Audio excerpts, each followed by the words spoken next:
quick drink and then just say I apologise because it left. I don't know why.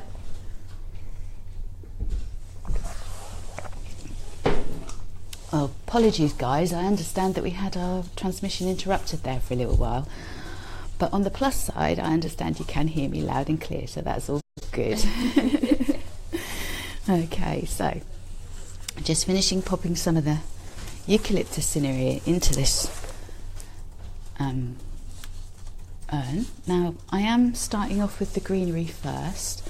I do tend to do that. I tend to put my foliage in first and then follow with my flowers. There's no hard rhyme or reason why we do that, and it is personal choice at the end of the day, but I find it always works better to have a slight frame with the greenery before you put your flowers in. Then you get a bit of an idea on where your flowers are going to go as well. So that's one thing I used to struggle with quite a lot. I used to make my greenery too compact. Then when I put the flowers in, I found my overall arrangement would be too small. And that is one thing that I had to work on quite a lot, was to remember to bring your foliage out, therefore you don't end up making it too compact. Yes, in a way it's almost better to put your foliage in bigger than you need, because you can always cut that back. I think sometimes it's always hard because you sort of worry about making it too large, but like you say, you can always make things smaller. You can't add some stem if you've already cut it off, so it's always a good tip. Very true. Okay, so as you can see, we've started to get an all-round style to the arrangement. Now, I'm now going to add in the amaranthus. Now the amaranthus works really well if you've got a tall glass vase. And separate it. You can imagine standing that in a tall vase. It hangs over beautifully, and then you get all the beauty of the pendulum. Today though, we're going to have it trail slightly onto the table, and it's the same principle. Cut it at an angle so you've got that nice sharp point that goes into the oasis.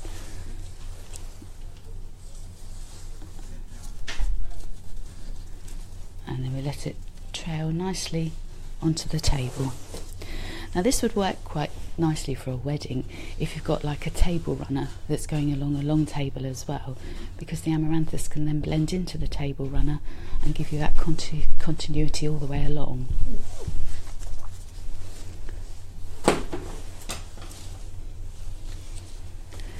I'm just going to emphasise that first piece by adding another piece beside it. Now, amaranthus are particularly unhappy with cold and wet conditions, or very humid conditions. They do tend to rot from the very base if they get very cold and wet. So that they're happier in a slightly warmer, drier environment. Although this time of the year it's not such an issue. I didn't actually know that. Yeah, no, they don't like to be too humid or too wet. They damp off quite easily. And then if we turn round and repeat the same this way.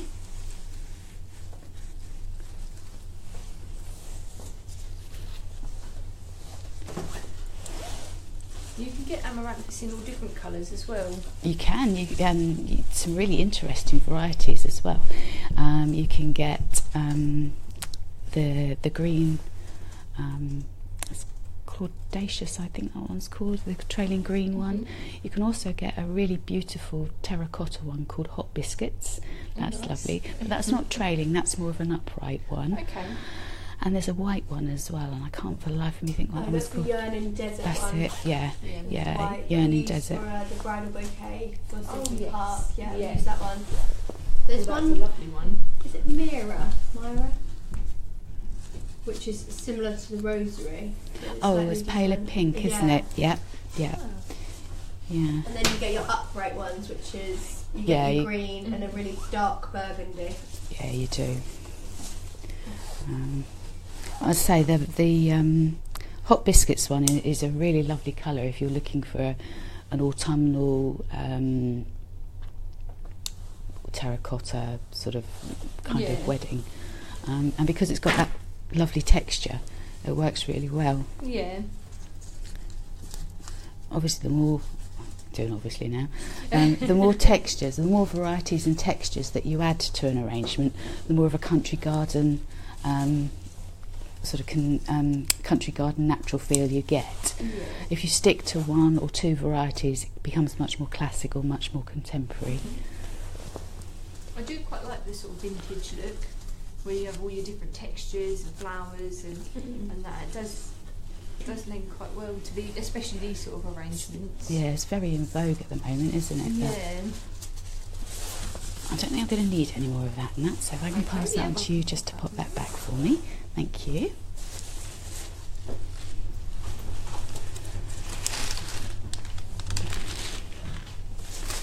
Now with the tulips are quite unique in the respect that they will actually continue growing.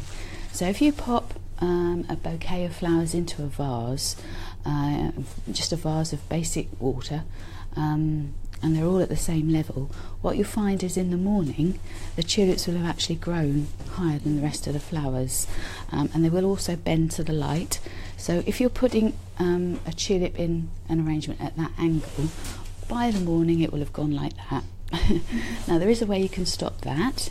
You can actually do what we call thank you,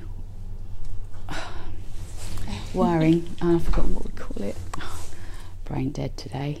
That's right, you'll remember it in a minute. It will come back to me. Blame it on a senior moment.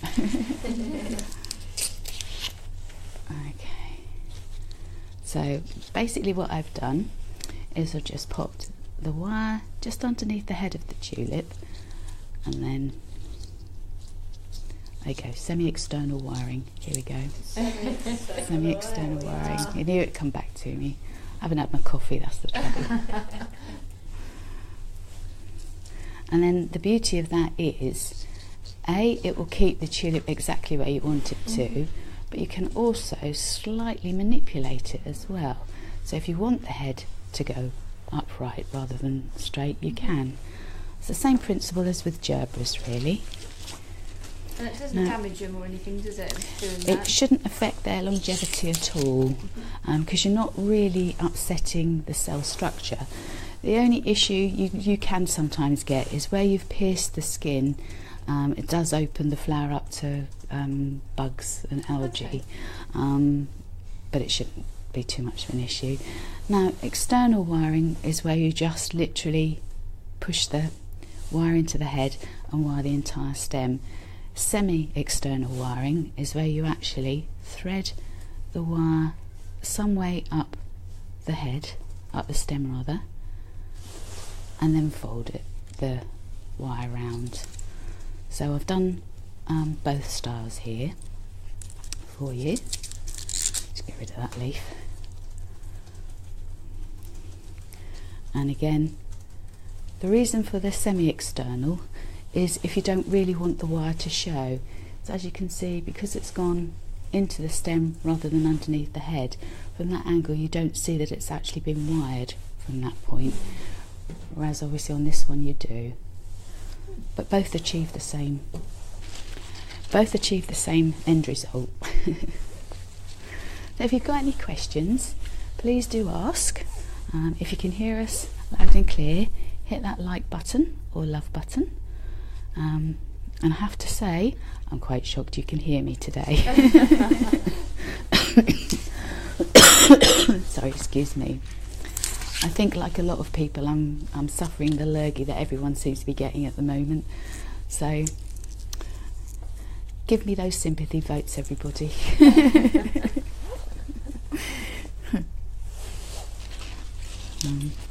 Hopefully you're sitting down with a nice hot cup of something while you're watching us.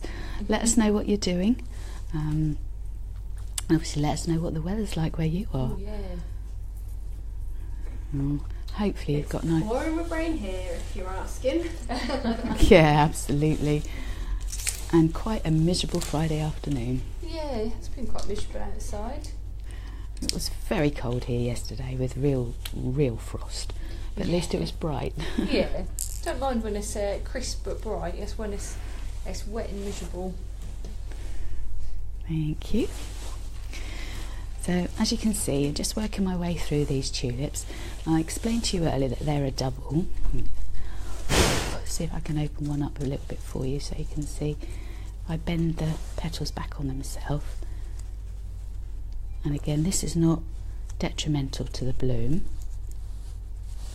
I don't think it's going to... They're so fresh, they've only just come in, so they're not actually very willing to bend. If you didn't want them to open quite so quickly, can you leave them out of water? Yeah, they can be left out of water. I wouldn't leave them out of water for more than sort of 3 or 4 days really, because then the cell structure does start to become a little bit impaired. But yeah, they can be left out of water for a while, and that stops them from developing. Yeah. But also you can, if you want to keep them, because you can see these have been in a vase of water and they've gone quite floppy. What you can do is actually wrap the heads in paper. Brown paper is ideal, or newspaper, so they're nice and tight and enclosed, and then they'll grow upright rather than all over the place. So when you then open them, they'll be nice and straight. But you will find once they've been in water for a few days, or for a few hours really, they will start to spring up again. So yeah, the lovely thing about tulips is they can be manipulated. So if you're using like a fishbowl arrangement, you can actually, once you've removed the leaves, you don't have to remove the leaves, but they can actually be bent around the inside of the fishbowl. So that's another option you can. And I assume once they're in the water, in the fishbowl, they'll keep that shape. Yeah, they will. Yeah, and they will grow. Oh. So, yeah, quite fascinating, our tulips. They're very pretty, especially the double ones, having those extra petals. I like the double ones. Right, so we've wired up a few of our tulips. Probably won't need all of those ones. So now I'm just going to put some in at an angle.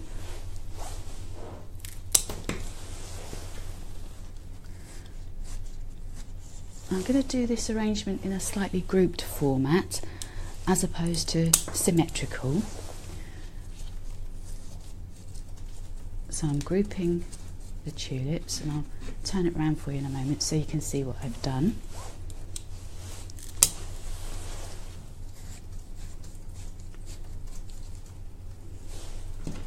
As you see, I'm pushing them in quite nice and deep so they get an opportunity to have a nice drink from the oasis. And as Nat and I were saying earlier, it's imperative that you do top up the arrangement ideally every day if you can.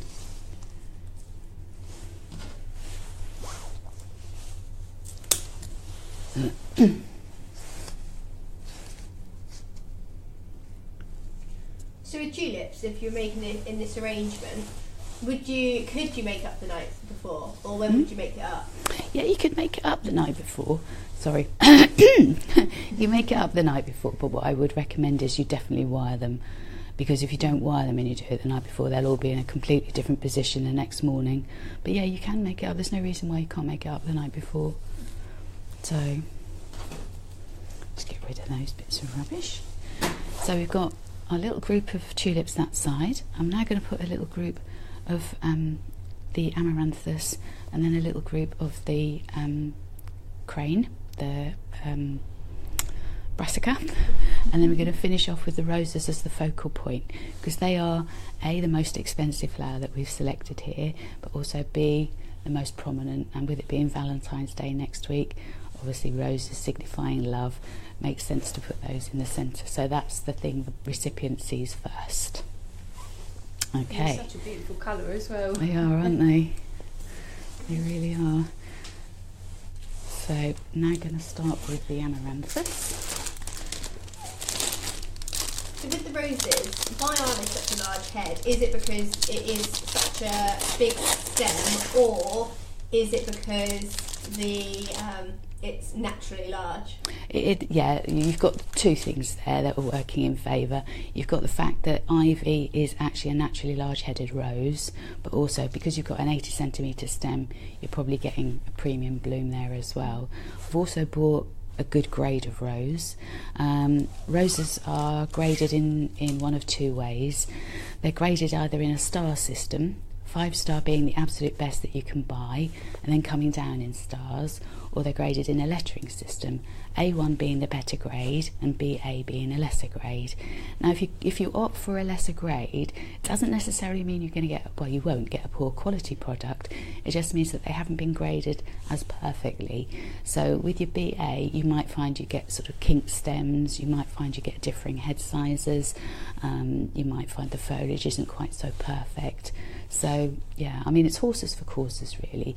If you're doing sort of little jam jar arrangements where you're cutting the stems very short anyway, then a BA grade is probably going to be sufficient for you. Whereas if you're doing a sort of real pristine hand-tied bridal bouquet, I would always recommend going for the A1, and I'd go for a minimum of 60 centimetres. So Perfect. yeah, no worries. Okay, because we'll be getting towards that season very soon. That'll be here before you know it. Yeah, we've got our first weddings next week. Ready for that romantic time of the year. Yep. Valentine's. Okay. Well, we have had our first wedding there, haven't we? That's the idea Yeah. that we got for this. Yeah, we had our first wedding in January.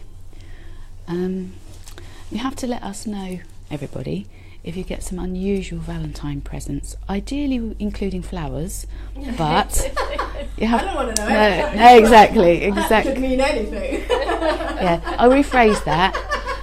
Let us know. Yeah, no, I will rephrase that. Let us know if you get some unusual flower arrangements. God, you can tell I'm under pressure today, can't you? Tell them I'm not firing on all cylinders today. Sorry, excuse me. I do apologise. Excuse me. Have a quick drink now. Oh, sorry about that, everybody. And I can assure you that it is just water in my glass. Unfortunately.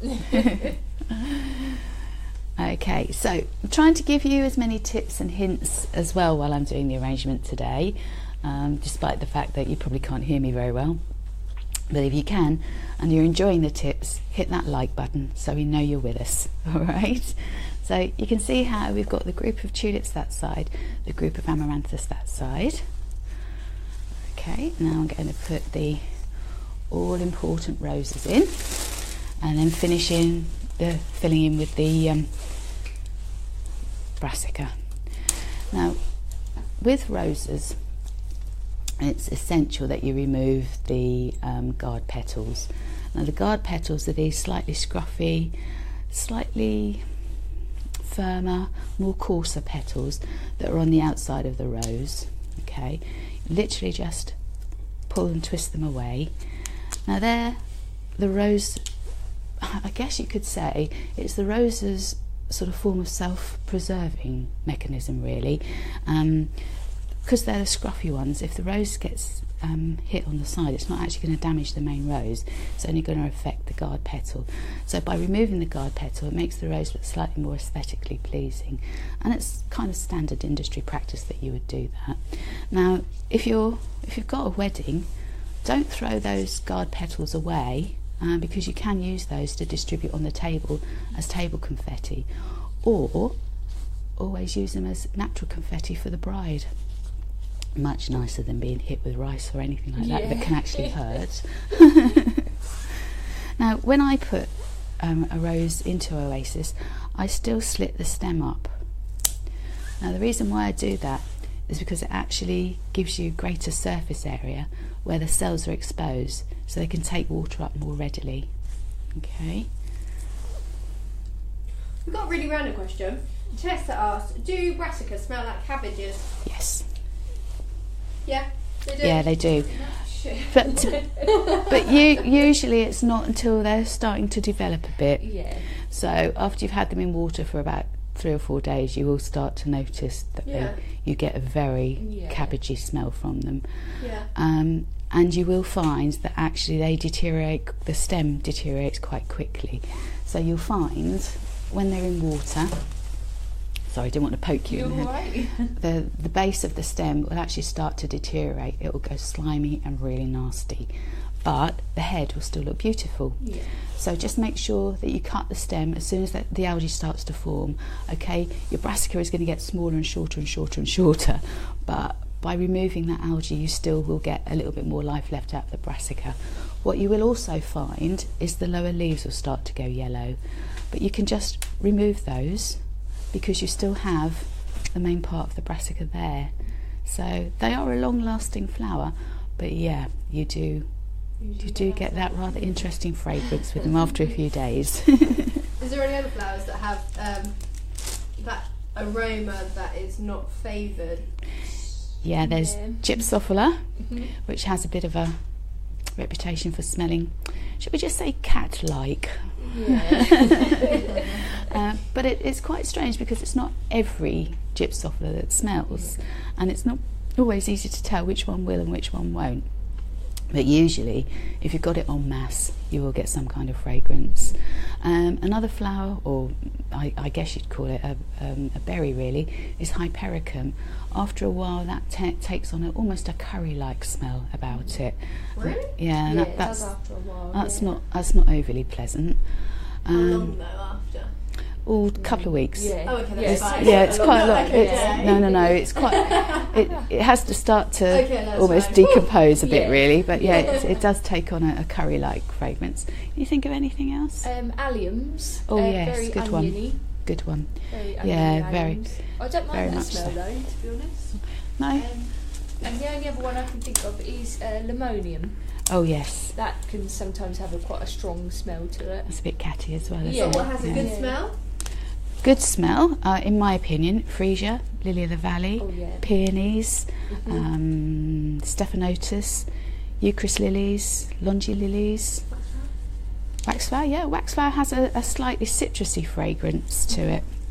If you like sort of a springy smell, you've got your narcissi and things like that, which have got a very fresh sort of spring sort of smell to them. They're quite nice. Yeah, definitely. And you can get the lovely roses that smell as well, the garden roses. Colombian garden roses, yeah, and there is quite a few like David stand Austin. roses, to be fair. Yeah. There's the rose literally for you. Yeah. That came in the other day and that was gorgeous, really lovely smell. And Norma Jean, that smells Norma lovely. Jean, yeah, that shows sort of generic, what I would call a generic florist rose, as opposed to a garden style rose. Yeah. Yeah, there's some really lovely fragrances. There's also a red one called Estasi that used to have a beautiful fragrance, but I haven't actually seen that grown lately. So. And mixed in with your things like your eucalyptus as well, once you get them all together, and waxflower as well, that's got a really nice scent to it. Yeah, and rosemary for foliage, that's nice. I think some people tend to forget how many things you can actually find with a lovely scent. Yeah. Yeah, you're right. Sweet peas. Oh yeah, sweet peas, we didn't mention those, yeah. One of my favourites, those ones. What else can we think of? Oh, hyacinths. Hyacinths? Oh yeah, hyacinths, yeah. Hyacinths, yeah. The main spring flowers, girls. I know. Very good. We have got a question from Kate saying, just because of the cabbage smell, is there anything that, or not just because of that, is there anything else that you'd use in this style arrangement to give you that look other than brassica? Yeah, I mean, anything that's sort of big and blousy, really. I mean, hydrangeas would look lovely if you've got mini hydrangeas for this time of the year. Some of the Colombian ones that are available at the moment are not as massive as the Dutch ones, so hydrangeas would work. I mean, if you like carnations would work. They've got that blousy. Chrysanthemum blooms, anything that's sort of blousy and quite texturised really would work. And I'm just popping this one in here so you can see where we've got up to. Does anyone else get headaches working with lilies? Deborah asked. Right, so they can be very fragrant and they can be a bit overpowering. I know my husband won't have them in the house. He won't have them in the same room where we are because it gives him a headache. I personally have never had an issue with them, but I do know people that it affects. Some of our corporate customers that we have standing orders with, where we do flowers for them every week, particularly request no lilies because, well, they've said that they're allergic to them, but I think it is more a case of the fragrance is quite problematic for them. So yeah. Yeah. If you were to remove the pollens, does that make much of a difference to the smell? Not really. That's more the actual flower itself rather than the... Because sometimes you can take the pollens out before they develop, so you don't get that orangey stain. That's right. The pollen... Excuse me 1 second. The pollen is good to remove, especially if somebody has an allergy, like asthma or something like that. Please excuse me a second.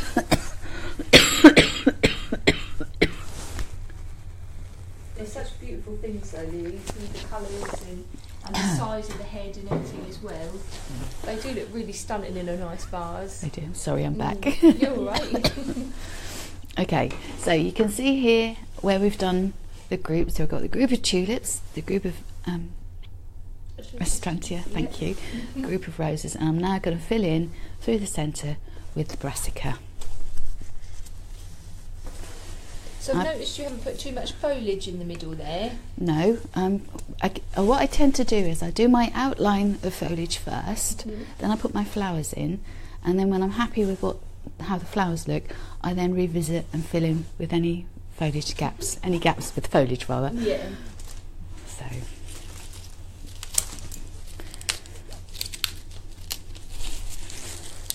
Now just tucking the brassicas in low, and they will hopefully reinforce all the rest of the flowers and bring all the colours together.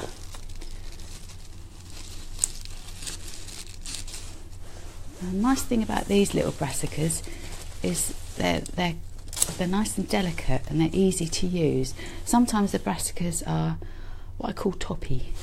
By that I mean they have a long stem and then just a huge cluster at the top, whereas these are actually quite elongated, so they're much easier to work with. Are they smaller because they're technically out of season? They are technically out of season, yeah. Yeah, that would have an effect on it, definitely.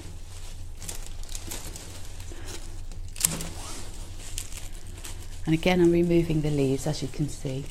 They're going to go into the oasis.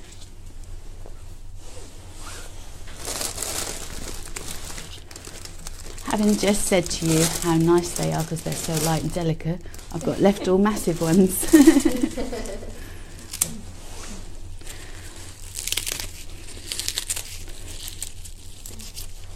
Seems a shame to remove all those leaves really, but there you go. And then I'll just turn this round in a minute so you can see where we've got up to, and then show you where we need to fill greenery in. I have actually done this in a front facing style as opposed to all round. You could do it all round, and obviously if it's going down the length of a table you would need to do it all round. I've kind of done this more for like a, I guess you'd say a sideboard or something like that really. So as you can see, so now going to fill in with greenery where we've got all the gaps. Now I am, even though it's a front facing arrangement, I am going to fill the back in. I was actually taught many years ago that you don't leave an arrangement with a bare bum. So by that you always fill the back in as well, because you never know who's going to be viewing the arrangement from the back. Very true.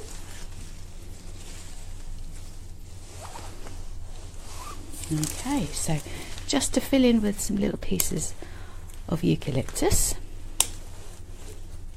With the eucalyptus, how many stems do you get per bunch? Okay, so in this particular bunch that we had, I've used 3, 4, 5, 6, 7. So we had 7, possibly 8 stems.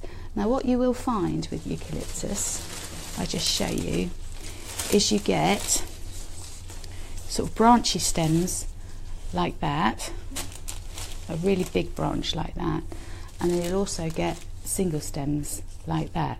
So they're actually put together on a weighted basis, so you get a grammage of weight, so either a 200 or 400 gram bunch, and they'll just make up the weight with varying stems.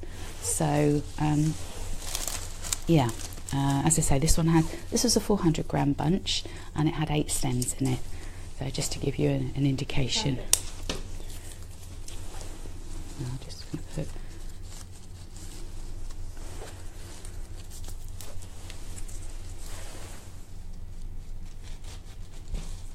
It's very therapeutic watching you arrangement there. I don't feel like I've done very many lately.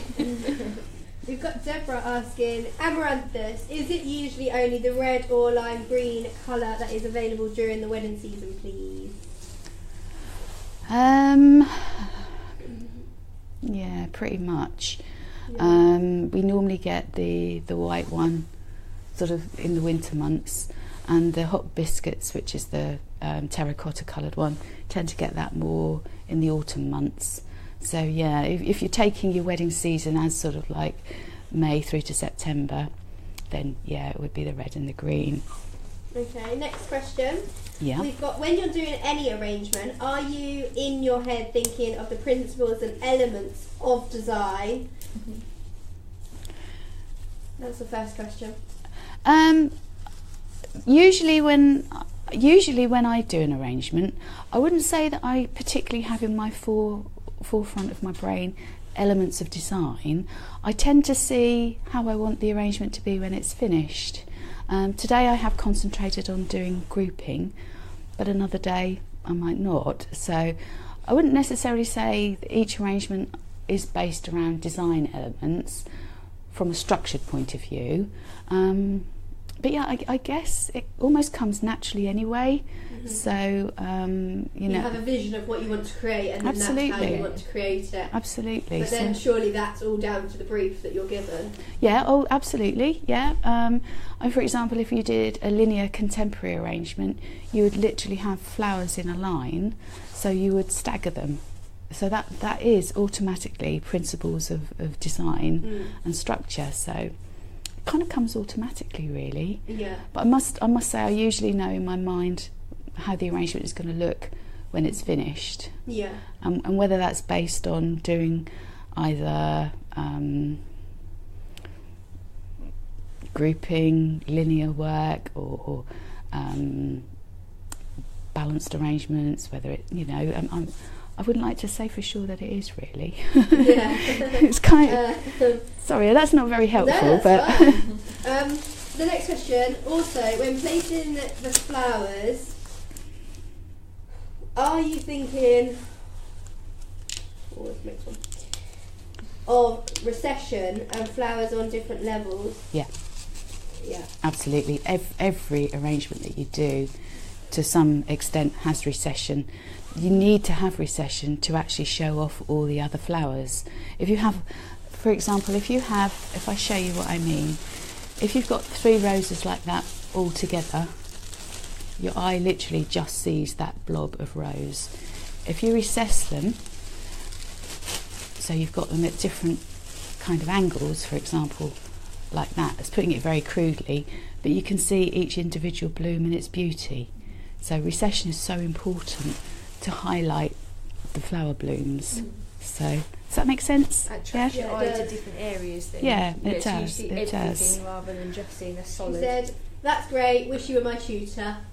Oh, that's the nicest thing anyone said to me today. Thank you, that's cheered me up no end.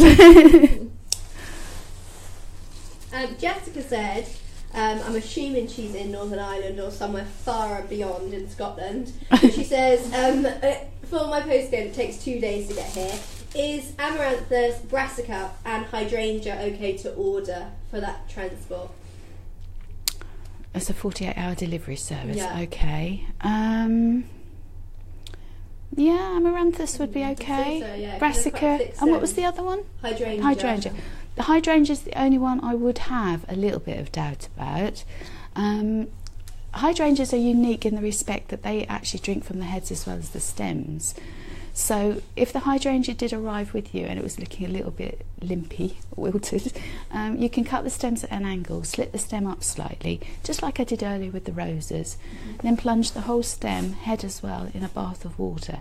So they drink from the head as well as the stem, and that will rehydrate them, and you'll be amazed at how quickly they spark up again.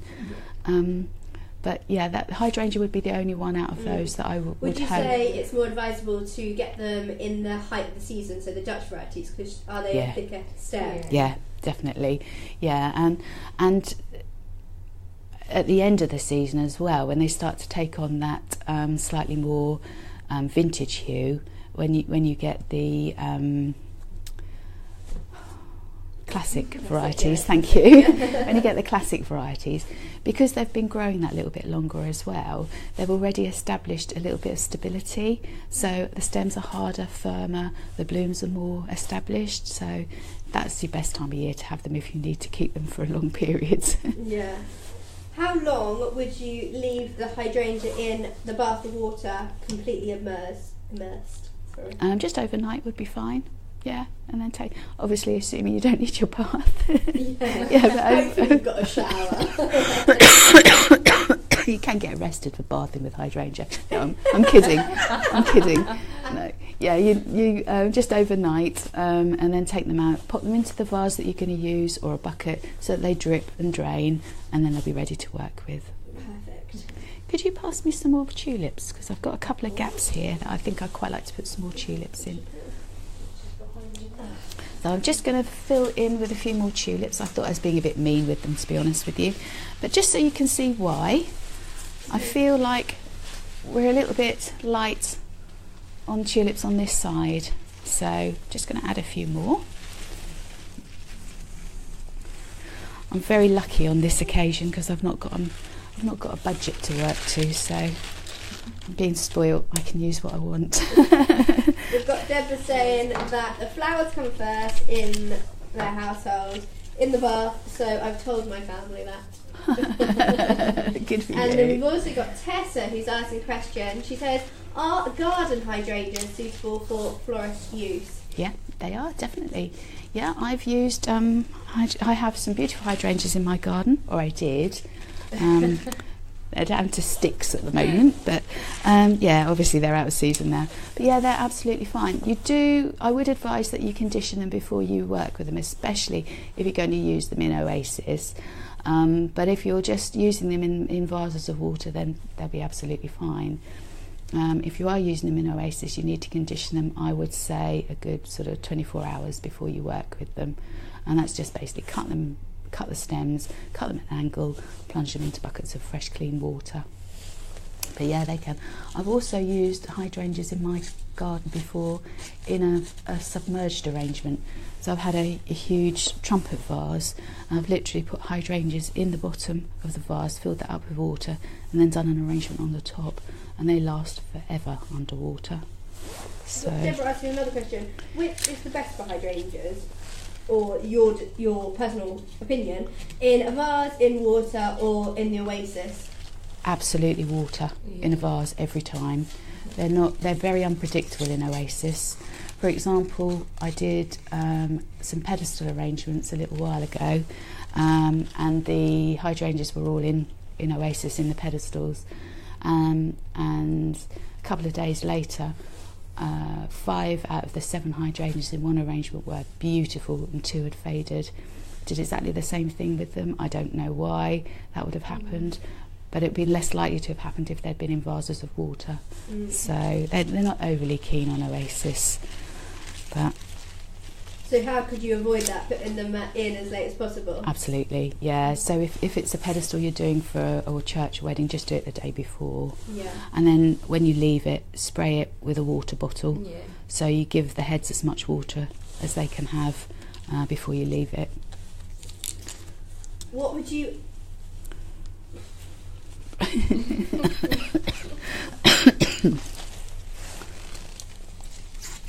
You're right there, Laura. She's gone quiet. What would you ever incorporate a vase into the arrangement if hidden by oasis and other flowers? What would you What would you? Sorry, I don't quite get that one. What would you ever? Oh, sorry. I see. I think I know what she means. So, if you could incorporate a vase into the oasis and then put the you could do that. The only thing I would say is you're going to have quite a substantial piece of oasis to hold a vase on top. Yeah. So yeah. Okay.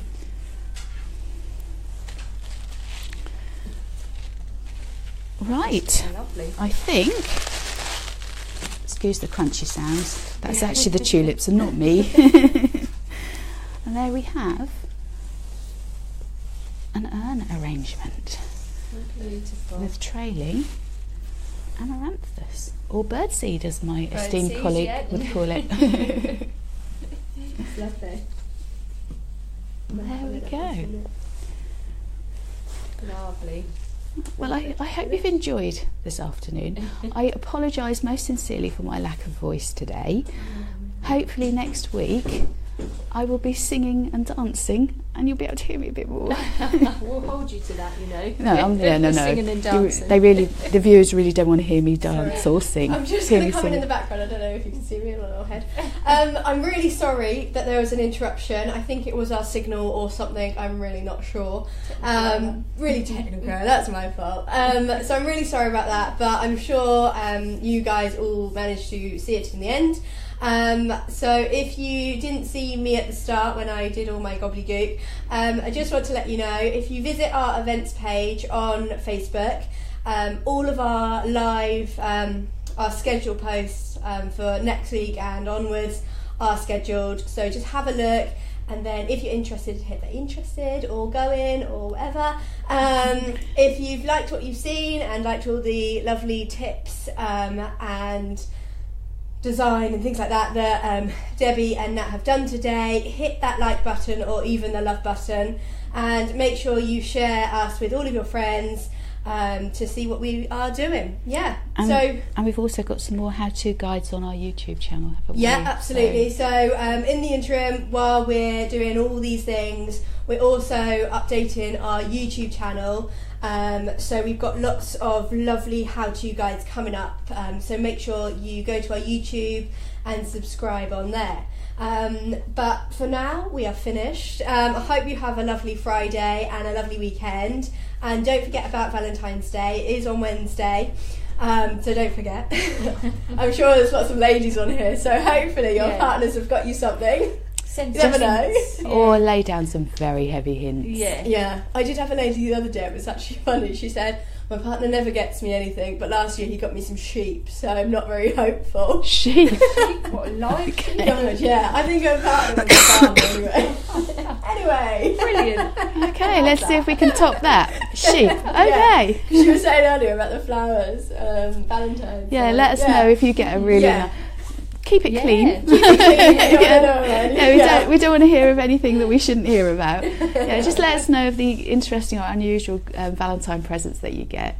As I say, keep it nice. Oh, and also, if you have any more questions about anything that we've done today, comment below, because I'm pretty hot on answering all your questions. So keep the comments coming. Lovely. Thank you. Bye.